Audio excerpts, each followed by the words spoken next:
वह देवगण उन प्रतिमा का अतिशय अपने आप फैलाएंगे। क्यों?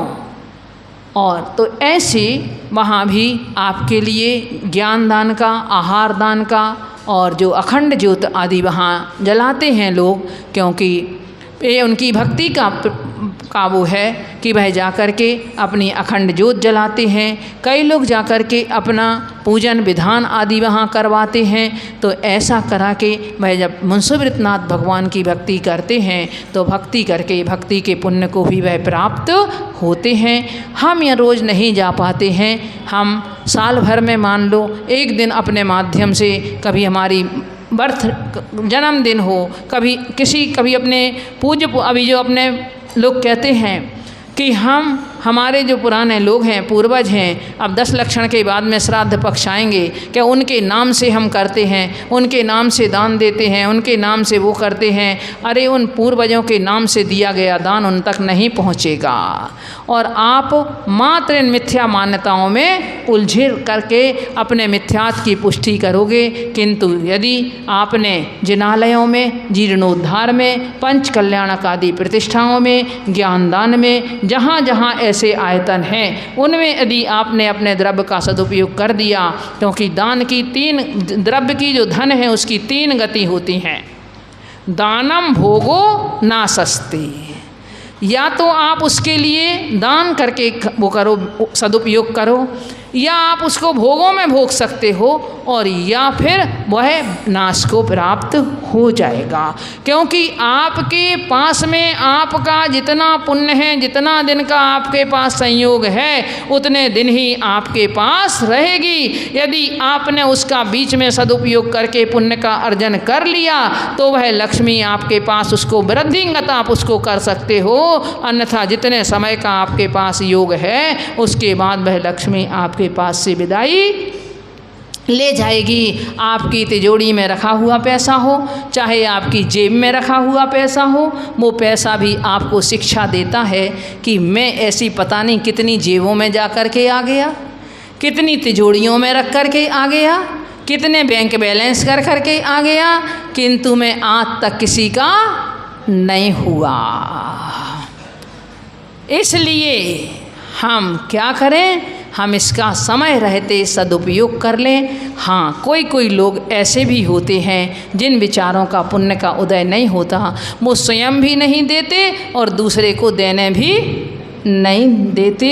कि एक बार की चर्चा आती है, आप लोगों ने सुनी भी होगी, कि जब उसकी पत्नी पूछती है सेठ की कि भाई आप आज उदास क्यों हो, क्या काहू को गिर गए हो, या काहू को दीन, या तुम्हारा कुछ गिर गया है, तुम्हारा कुछ नष्ट हो गया है, या तुमने किसी को कुछ दे दिया है। तो वो कहता है कि ना मेरा कुछ गिरा है और ना मैंने किसी को दिया है, किंतु देते देखा और को याते चित्त मलिन, मैं दूसरों को देते देख रहा था इसलिए मेरा चित्त मलिन है, इसलिए मेरा मुख मलिन है। तो एक नियम तो आप लोग कर ही लेना, उत्तम त्याग के दिन इस चीज़ का त्याग कर देना कि यदि कोई कहीं अच्छे कार्य में कुछ दे रहा है, अच्छा काम कर रहा है, तो उसके लिए हम मना नहीं करेंगे। आपके द्वारा दिया गया थोड़ा सा दान भी बट वृक्ष की तरह फलता है। आचार्य समंत भद्र स्वामी इस बात को कहते हैं कि जैसे क्षितिगत मिव बट बीजम, जैसे पृथ्वी में एक बट का बीज डाला जाता है, बट का बीज बहुत छोटा होता है और वह बट का बीज एक बहुत बड़े वृक्ष को उत्पन्न कर देता है। यदि आपने भावों से दिया है वह दान, तो वह आपका दान भी उस बट वृक्ष की तरह फलता है। वह उसी तरह से फलता है जैसे एक बट वृक्ष फलता है। और बट वृक्ष की एक और विशेषता होती है कि एक वृक्ष से ही अनेकों वृक्ष उत्पन्न होते हैं।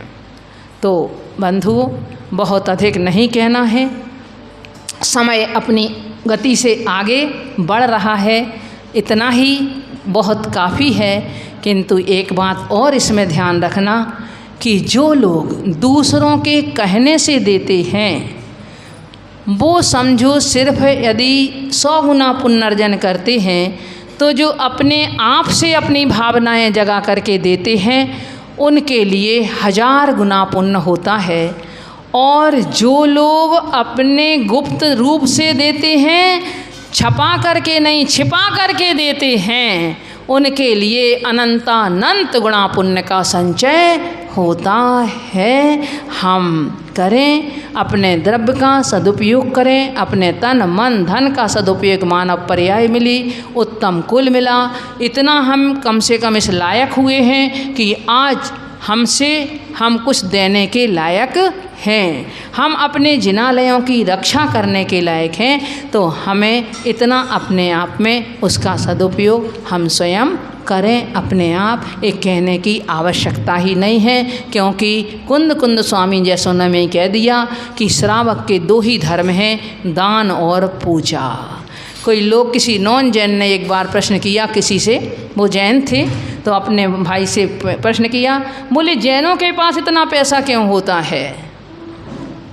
बोले क्या कारण है कि जैनों के पास इतना पैसा होता है?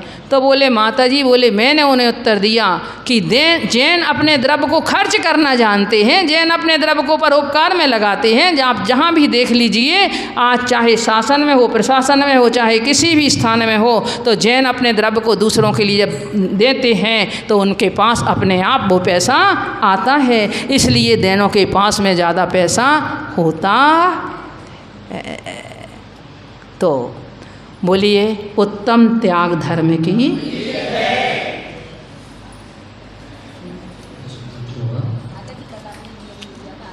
है। आज का नियम, कल नियम भूल गए थे।